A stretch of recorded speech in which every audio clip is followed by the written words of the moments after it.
अस्सलाम वालेकुम, welcome to my channel. आज मेरे किचन में बना है बेहतरीन सा कौरमा। बहुत ही मज़ेदार रेसिपी है जो मैं आपसे शेयर करने वाली हूँ। बिस्मिल्लाहिर्रहमानिर्रहीम। सबसे पहले तो हम बादाम, काजू और हरी मिर्च का पेस्ट बना के रख लेंगे साइड में, और चिकन की मैरिनेशन स्टार्ट करते हैं। चिकन को धोने के बाद उसमें हम सबसे पहले 1 टीस्पून नमक ऐड करेंगे। लेमन जूस या सिरका ऐड कर सकती हैं आप, 1 टेबल स्पून। और साथ ही साथ हम इसमें ऐड करेंगे ज़ीरा पाउडर भुना हुआ, धनिया पाउडर तकरीबन 1.5 टेबल स्पून है। उसके बाद इसको हम पीसने के बाद इसको ऐड कर देंगे। इससे इसकी खुशबू बहुत ही अच्छी आएगी। साथ ही मैं इसमें लाल मिर्च ऐड करी हूँ, 1/2 टेबल स्पून। आपने अपने टेस्ट के हिसाब से ऐड कर लेनी है। और जब हमने पेस्ट बनाया था काजू का, बादाम का, हरी मिर्च का, वो भी शामिल कर लेते हैं इसके अंदर। और इसमें जिंजर गार्लिक का पेस्ट ऐड कर दिए, 1 टीस्पून काली मिर्च ऐड कर दिए। आपने अपने टेस्ट के लिहाज से कर लेनी है। हमारा जो चिकन तकरीबन मैरिनेट हो गया है, उसको हम रख देंगे 1 घंटे के लिए। ऑयल ले लिए मैंने यहाँ पे, और मैंने 1 कप जो 3-4 प्याज थी उनका पेस्ट बना लिया। इसको फ्राई कर रही हूँ।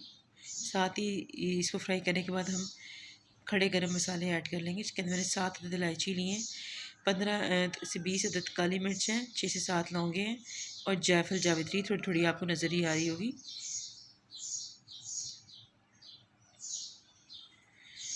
इनसे खुशबू बहुत ही अच्छी आएगी इन मसालों से, और कौरमे का टेस्ट लाजवाब होगा इंशाल्लाह।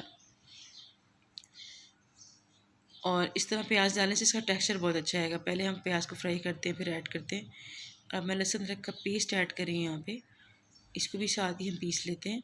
ये मैंने 1.5 टेबल स्पून ऐड कर दिया। इसको अच्छे से मिक्स कर लेंगे।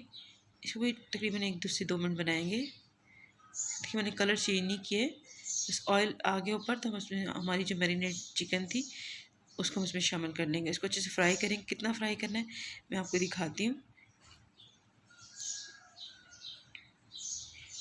बिल्कुल नॉर्मल से कर लेना अपने आँच को, और इस तरह अपने फ्राई करने के कितना लग रहा है कि बिल्कुल तैयार हो गया है। देखिए इतना अच्छा फ्राई हो गया। इसका टेक्सचर देखिएगा कितना अच्छे इसका टेक्सचर आ रहा है प्याज का। और यहाँ पे मैंने तकरीबन 1 कप दही ऐड कर दी है, पाव दही हम ऐड कर देंगे।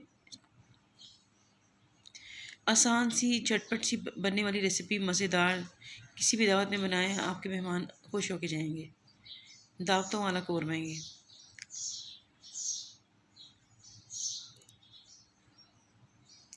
इस पर हल्की आँच पे इसको रख देंगे, या मीडियम पे रख दीजिएगा ताकि चिकन गल जाए, लगे नहीं। इसे कवर करके देखिए। इसकी फ़ाइनल लुक मैं आपको दिखाती हूँ। ये देखिए, ये इसकी फ़ाइनल लुक है। ये हमारा कौरमा बिल्कुल रेडी हो चुका है। आप चाहें तो इसकी ग्रेवी ज़्यादा रख लें या कम। इसमें मैं थोड़ी सी काली मिर्च ऐड कर दी है, आपकी चॉइस है। और कि आपने और थोड़ा सा गरम मसाला ऐड कर दिया है, तकरीबन 1/2 टीस्पून से भी कम है, तो इसकी खुशबू और अच्छी है। ऑयल मैंने थोड़ा सा और शामिल किया था इसमें। आप चाहें तो इसको ऑयल को निकाल भी सकते हैं। तो मेरी रेसिपी अच्छी लगी तो लाइक कीजिए, कमेंट कीजिएगा, शेयर कीजिएगा। Thanks for watching.